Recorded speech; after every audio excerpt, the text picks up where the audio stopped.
Welcome to the Somatic Coaching Academy podcast. I'm Ani Anderson. And I'm Brian Trzaskos. Join us as we explore the science and art of trauma-sensitive somatic practices and tools. Strengthen your practice as a coach, therapist, or holistic professional. Master the art of motivating even the most challenging clients when you understand how to tap into and unlock your client's complete holistic intelligence. If you want to learn the most cutting-edge, research-supported skills for personal and professional mastery, you've come to the right place. Let's get this conversation started. Hi, and welcome to the Somatic Coaching Academy podcast, episode 121 today. Hi, Brian. Hey, Ani. What's so funny? I'm just thinking about the topic of our podcast, and we've already tried to start this twice and not gotten it perfect. Yeah, well, not everybody can be perfect, or can they? Can they? We're here this week talking about getting perfectionism right. Well, we didn't get it right. We had to sort of start the episode twice. Or did we? Maybe it was perfect. Maybe it was perfect. Ooh, let's turn perfectionism around. So we're going to get perfectionism right today? We're going to get it right today. Speaking of perfectionism, you have a little drop of coffee on your do nose. I? So Okay. I'm getting that for you. Yeah. We are How do you know today. it wasn't perfectly on there? What is perfectionism? And why can't we get it right? Well, so the question is do we want to ease into this today, or do we just want to get to the punchline and like get this done? I'm get it going. Yeah, let's punchline it. Let's just go. Let's just do this. I'm just gonna go for it. Let's just do it. Okay. You want to really know what's at the root of perfectionism? Yeah. Okay. Well, it's a defense of a shame-bound ego. Oh, ow, that hurt. Should we redo this? Because that was too much. Was that perfect or not perfect? You know what's hilarious is this is episode 121, and we have only had to, in 121 episodes, redo the episode or get it chopped or cut like one other time. once. Yeah. Yeah. And our team is and you might be thinking to yourself, I've been listening to your podcast and you should chop it more. Hilarious. Our team at the beginning was like, I can't believe you guys can go through the whole entire thing and not have to edit it like crazy. You all are getting the unfiltered. But it's funny. We've already tried to start this one twice and something happened each time and it wasn't perfect enough. And here we are. But it's perfect. It's perfect. It's always perfect. So perfectionism really is what it is. It's a defense of a shame-bound ego identity. What does that mean? That's all big, chunky words. Why don't we talk a little bit? Now we'll ease our way in and let's come back to it. All right. Okay. So let me ask you this, Ani. When you work with clients who are struggling with dealing with... I thought you were going to say for you. Perfectionism. Oh yeah, how about for you? When you're working with people and they say that like perfectionism is an issue for them, like How does it present itself? What do you see? So it actually comes up quite a bit. And I work with really highly aware people.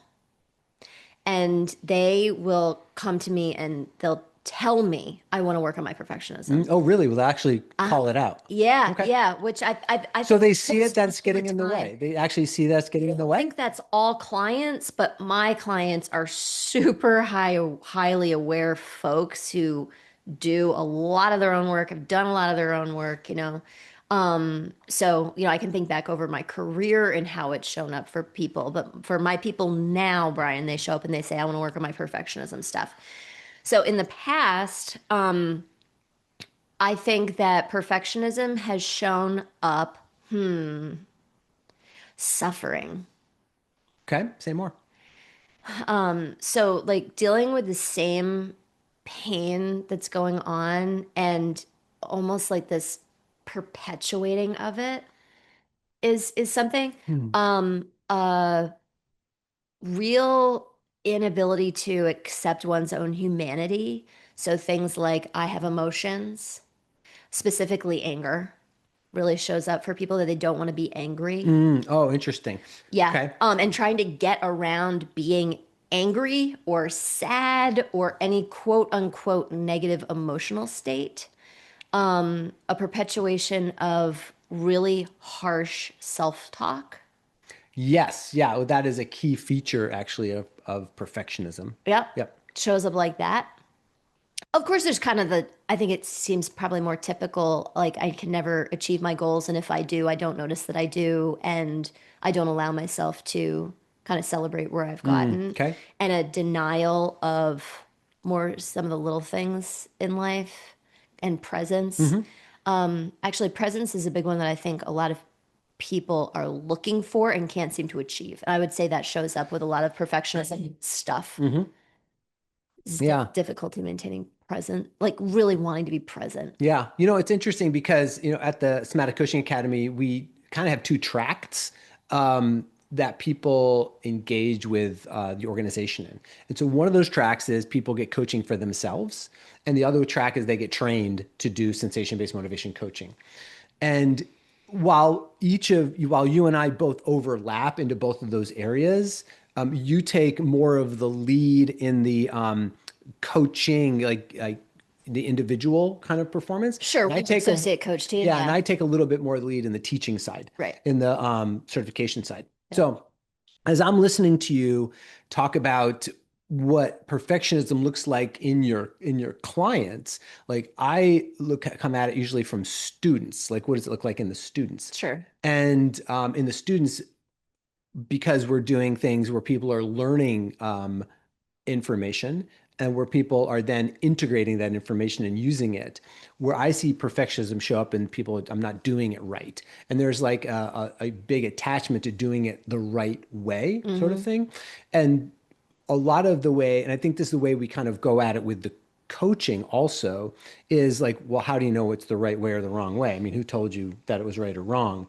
And so a lot of times just breaking down some of those belief systems around right What's and right, wrong wrong? to Yeah. begin with, Yeah. Lots because of shoulds. the natural laws don't work that way. Correct. Right. And we Yeah. come at everything from a natural law frame point. So just breaking down the rights and the wrongs for people, whether it's working with clients directly or whether it's working with people who are Students. being trained with us. It shows up a little differently each way because the interfacing is differently that we're doing. What they're, But yeah, what what they're it trying to boils achieve. down to is really like the right and the wronging of things. Right. Well, when you were talking about all of that, should is the way, like, I should Yeah. be doing it like this. I should be doing it like that with the students. And the same thing comes up with clients in that I should have achieved this, or I should be able to do this, or I should be able to get myself to do this. There's a lot of I should be able to get myself to do this kind of energy that shows up Mm. in our associate coaching with all of the coaches on our team and the clients that they see. Whether it's I should be able to get myself to exercise, I should be able to get myself to do my business development, I should be able to make phone calls, I should be able to have that conversation with my partner. There's a lot of this like thing I want to do and I can't get myself to do it, but I should be able to do it kind of energy, which I think points back to this shame binding thing that you were talking Yeah. about. Yeah. As it's really binding is such a great word to use Yeah. around it because it's not the kind of thing that we can just talk about and get over. It's the kind of thing that when we work with perfectionism and we do the sensation based approach, I mean, a lot of times what we see with the coaching clients is there's a question that the coach would ask or something that really like turns a perspective Hmm. on its head for somebody, and then going in and working with the sensations actually allow the unfolding of a new way around it. But if we just try to intellectualize and Yeah. ask questions and talk about it, we'll run around very covert kinds of intellectualized defenses. Yeah, well, and actually to that point, let's talk about maybe the bioenergetics of shame binding, because everything you're speaking to leads directly to that idea. So if you kind of if we think about this through the chakra system, and I guess probably pretty soon it would be good for us. I was going to say should. Pretty soon it'd be a good idea for us to do a podcast on the chakra system Let's do a as series. a way, yeah, that we That'd be kind of fun. look at this. Yeah. I think that could be really, really helpful for people. Now, so first chakra, pelvic plexus, it's really about safety, security, and trust. If we just kind of want to just be very quickly about this. Now, anybody who's done a lot of work with chakras are going to say, Brian, that's so incomplete the way you're describing it. I know but we don't have all the time to dig into all the chakra stuff right now. But let's just say this. Chakras, we develop these pelvic plexes as we grow. The first chakra is developed primarily in utero through about people say different time periods here, so don't quote me on this, but kind of like through a 1 year old. And that system is really about developing a primal trust in being here in human form. Second chakra. Second chakra develops primarily between the ages of 6 months and 2 years. It's really about movement, about desire, about pleasure. If you think about the parts of the body that develop in that period of time, a child's learning how to sit up, crawl, move over. It's all about a movement. And movement is very pleasurable for a child. So the second chakra development, which is the sacral chakra, which is down in your sacrum, right? And the lower than your solar plexus. If everybody knows where the solar plexus is, it's kind of like in their abdomen. So we're talking about lower than that is second chakra. Okay, third chakra. We're talking about the solar plexus. That's the pelvic plexus associated with the third chakra. This chakra develops primarily between the ages, well, it kind of starts, again, depending how you're looking at it, like, 2 years old to 4 years old, something like that, maybe 18 months to 4 years old. And so this is the third chakra is really about autonomy. It's really about creating a sense of self. This is where the ego gets developed. This is where we learn the rights and the wrongs. Think about a toddler around that 18-month, 2 year to 4 year old. They are learning a lot about what they should and should not do. I'm laughing because our niece she's turning 5, Yep. so she's been in this stage for kind of a while. And one of her favorite questions to ask me is our kids are older. Um, so two early 20s and one late teen. And she is fascinated by asking me who tells them what to do. She wants to know who Who tells tells them what to do, you know? And so I'm just thinking about all like right and wrong and Yeah. should and what should they do and what shouldn't do it. And Yep. she's like obsessed with who tells them what to do. Right. Yeah. So that third chakra is you're developing your autonomy, your willfulness. So a child, when they want to do something at age, they want to do it. They want to eat the whole basket full of cookies. They want to They stick their want hand in to, the pie. exactly. They want to go outside in the snow with no jacket on, and Oh, they want to do it. And then, of course, when the parents are like, no, you're not going to do that, there's a lot of fight around that, right? Because there's a lot of willfulness in a child. And we want a child to have that kind of energy, that kind of we determination. want them to Like, develop their yeah, will. we want to develop their Well, we will. say we do, but going through that developmentally, especially if you've ever parented Yeah, well, it's one of important those, for a like, child to develop their will and not crush their will, because yeah. then that leads to all other kinds of problems as a child develops. But here's the thing. So, shame binding happens at the third chakra. The shame is what we call the demon of the third chakra. It's the emotion where that chakra can get bound up. So, when we learn a lot about rights and wrongs, should and should nots, there's an energy always rising from the lower chakras coming upward into someone's experience of their life. So, and the second chakra, which is like the unruly chakra of desire sort of thing, right? It's like what I want that because it's pleasurable. I want to have the whole basket of cookies because Because I want I it. want it so much. And then you Yum, learn, yum. no cookies. So now you're actually in the third chakra, you're learning to begin to, let's say, in some ways, mediate the desires of the lower chakras. Now, from above, if we go up for a second, we have like sixth chakra, seventh chakra. Those are descending energies of consciousness, like kind of the way we intellectualize, especially the sixth chakra. It's a lot about intellectualization, rationalization, reason. And when the third chakra gets really bound up with a lot of shoulds, rights, and wrongs, the way that we are conditioned, And you see this in, in very strict religious traditions. There's a lot of shame binding around that. The desires that you have are wrong. The desires that you have are wrong. Which now you're binding the energies of the second chakra with the third chakra. And so when that third chakra gets really tight and bound up, no energies rise up, but a lot of energies come down. And so the energies of conscious thinking come down into the system. There's no energies from the bottom rising up where they ideally they meet and then we express those energies in the world in really healthful ways. But people who experience perfectionism have a lot of over intellectualization going on because there's no or not a lot of energy rising up from the bottom, but there's a lot of energy coming down from the top. And so all that energy of consciousness just circulates in a person's thinking, if you will, So, and creates a lot of self-critical thinking. That's a way to maintain the shame binding. It's a way to maintain a suppression of those lower desires is with a lot of self-criticism. so if you're wondering if you have perfectionism tendencies and you are an overthinker, specifically a critical Yep. overthinker, then you probably know that you got some perfectionist stuff going on. Hmm. And there's a suppression of natural urges Yep. that are happening in your body, natural energies that are happening in your body. And that's taking up a lot of energy. Yes, it's taking up a lot of energy, exactly. And the energy A being, lot of energy. yeah, and it's being bound, right? So there's that binding idea. So actually shame is binding the system, and that binding of the system results in all that perfectionistic thinking about making sure that everything is right. Everything is presented as being right, accurate, good, all really polarized thinking.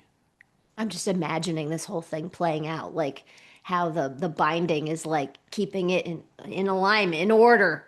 It's like Yes. keeping it in order so that you don't Exactly. get out of order, Right. Yeah. so that you don't get out of line. Yeah. Now the problem with that is that those lower energies cannot be held back forever.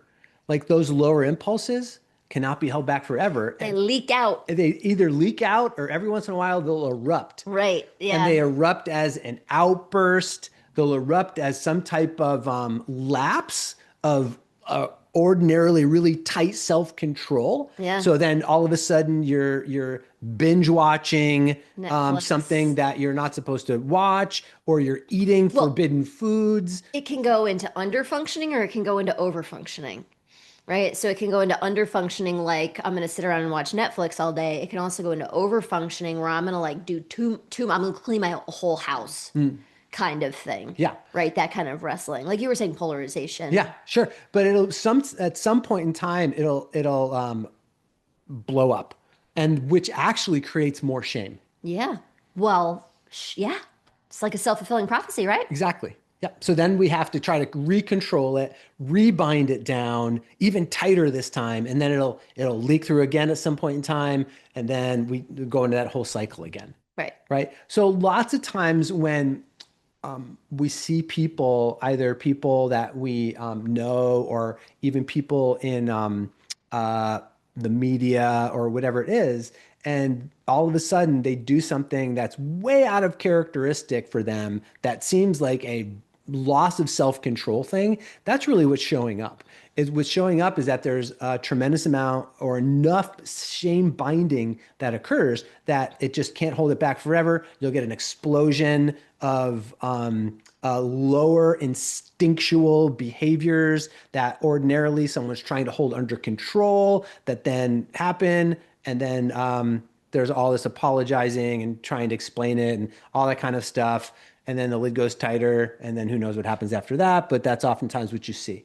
And so perfectionism creates even more tension in the system. But really what it is, it's a defense mechanism, or it's a defense of a shame-bound ego identity. I mean, I'm just thinking about how the whole thing starts to crumble when you start to understand the natural laws and understand that there's no right or wrong.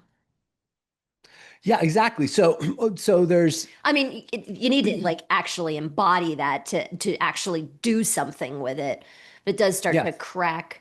you're not just going to fix it by, oh, well, now I understand that. That's not how it works. Yeah, But it does start to crack the theory when you start to understand the natural laws. Like, oh, wait a minute, 100%, 100%. Because the natural laws, there are no right or wrong with the natural laws, and they're nothing is natural. inherently, yeah, good, bad, But right. here's the thing, you might have been taught, which goes into this third chakra development, that the natural laws are wrong, or that the way you think about those laws or processes are wrong. Sure. And anytime you've been taught a black and white, right and wrong, it's going to create some type of tension in the energy system in the body, which is going to then create imbalanced perspectives and perceptions, and then create suffering, as you noted in our start. So black and white thinking is a sign and symptom of shame binding. Yes.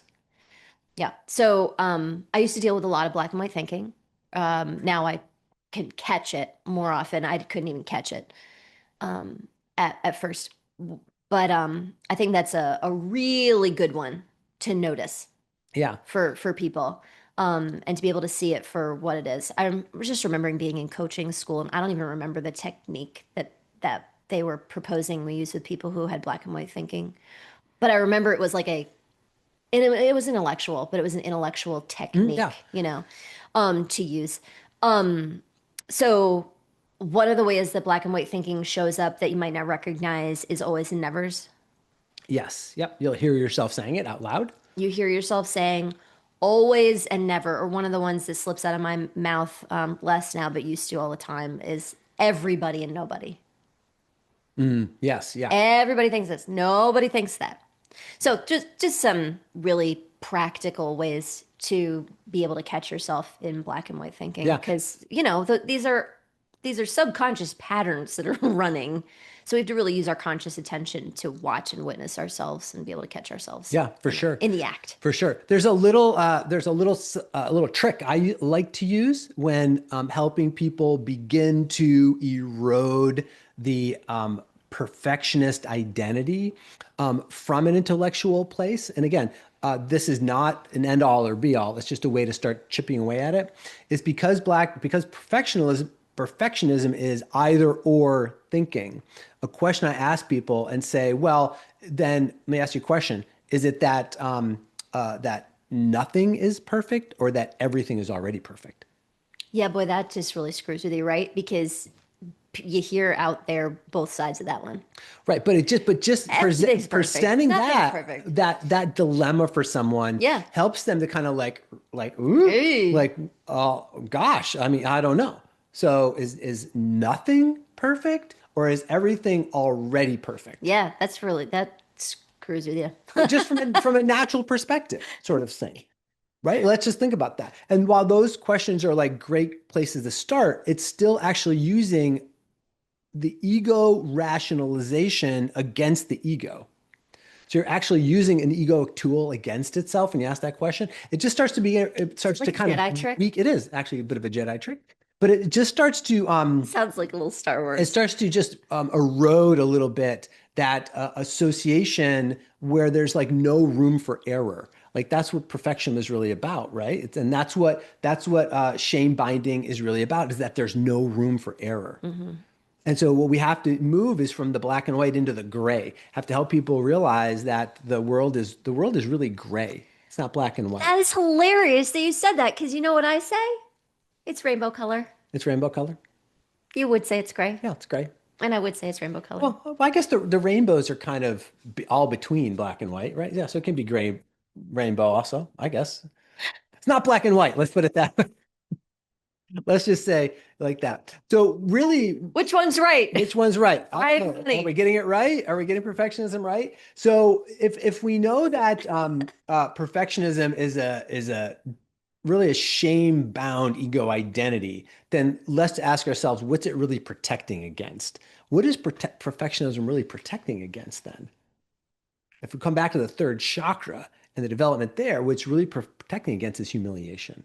It's protecting against the experience of humiliation or Exposure.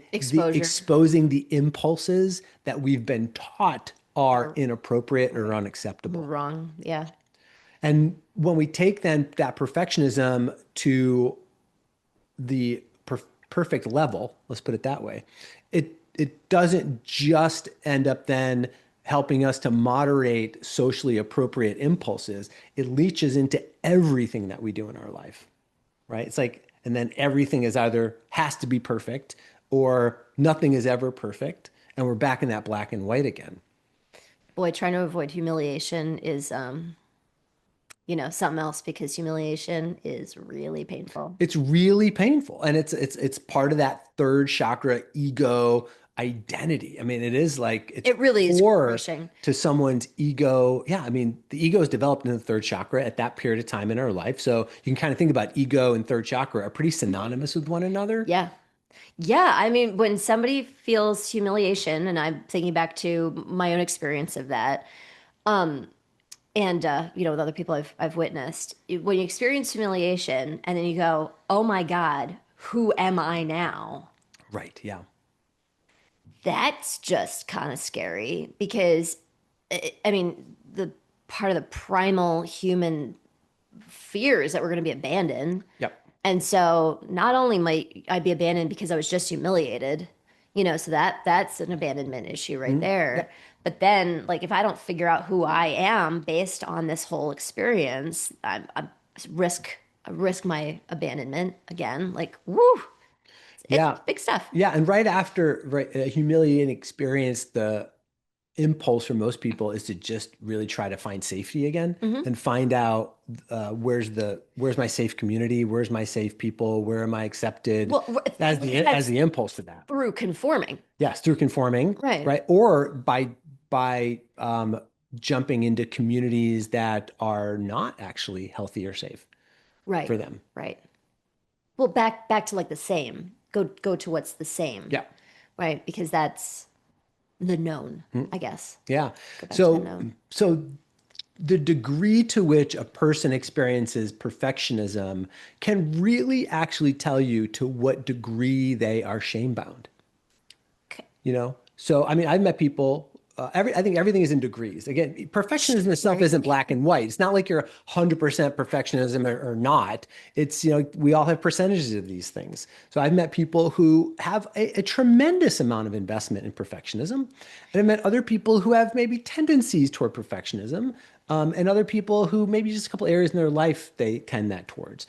But the degree actually does give you a really good indication of bioenergetically how bound someone is. I'm just thinking some of the people I've met who are on the higher percentage of perfectionism actually present with a lot of projection, a lot of blaming other Yeah, people. sure. Yep. That's for me, that's one of the markers that somebody is in like a lot of shame binding. There's a lot of projection Yeah. out, Yeah. I see a lot of the other thing that I often see is a lot of tension in people's bodies. a lot of A tension. lot of tension, especially around the neck and throat. You might think, well, why is that? Well, so fifth chakra is the connection between the intellectual higher chakras and then the more let's say subconsciously created identity chakras below. And so that acts kind of like a bottleneck. That fifth chakra really acts like a bottleneck, a choke point. And And that's what so, it sounds like actually is it can sound like somebody's voice is being squeezed off. yep, yeah. And so I see a lot of tension in people's neck and their throat, which is also where the blaming kind of is projected from the voice as well. And also a lot of tension, not healthy tension, kind of held in the core and in the back also. Yeah, Yep. yeah. And sometimes folks haven't really been willing to do something about their problems until they get somaticized. Yeah. So until there's some kind of health crisis, some kind of physical problem that then will start to do some of the deeper work. If it's a really high percentage of shame binding, Yeah, that can show up. the other thing you'll see too, and I think this is also why you see so much tension in the neck in the neck area is that people are relatively disembodied. Hmm. So because there's so much Very intellectual intellectual. energy running, so Yeah. much rationalization running, there's a lot of energy high up in the body. And again, it all gets kind of stuck up here in the neck and in the shoulders. And you'll even kind of see it in people's Eyes. eyes. Yeah. Like the energy will kind of get stuck in people's eyes as well, especially when you're asking them questions that start to probe into the perfectionism defenses themselves. And then people are unsure how to answer the questions because they want to get the answer perfect. And it creates a lot of then intellectual, right? And it can overload the intellectual system also. Yeah. But you start to see it even in people's eyes that the whole system starts to get overloaded and revved up. So there's kind of a little bit of a bioenergetic uh, signature, if you will, that you can kind of see what people are experiencing energetically by looking at where they hold tension in their bodies. I think that this is a really deep topic because, well, we're bringing it in a way that you may or may not recognize that if we just said, "Do you have problems with shame?" A lot of people say, "No, no."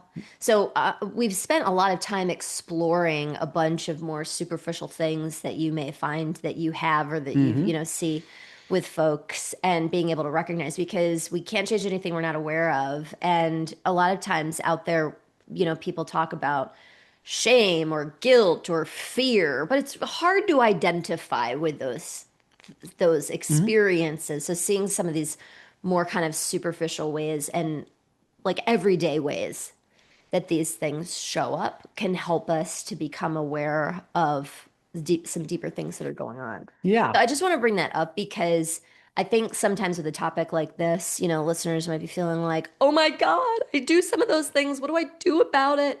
One of the biggest, bestest things you can do is to become aware of and notice and continue that exploration of noticing because, like, it's really quite profound to be able to do that.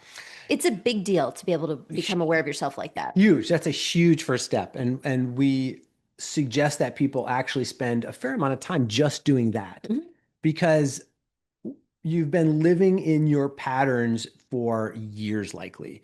Oftentimes, by the time people get to this work at all, it's midlife. People find this work, like around perfectionism, especially. They figure out, they Yeah. learn that perfectionism is no longer working. I'll tell you when perfectionism actually works to help someone is when they're in school, when they're Hmm. school aged, right? Because There you get is good, a you right or you wrong, get good right? grades, right? It's Yeah. pretty easy. Like you either get perfect grades and you don't get perfect grades and you're graded on it. And then all of a sudden you get into the workplace and for 21, 22, 23 years, you've been trained that study hard, answer the questions the right Get way, an you'll A. get good grades, you'll get an A. And then all of a sudden you get into the workplace and when you start working in organizations, you realize that the rules aren't uniform.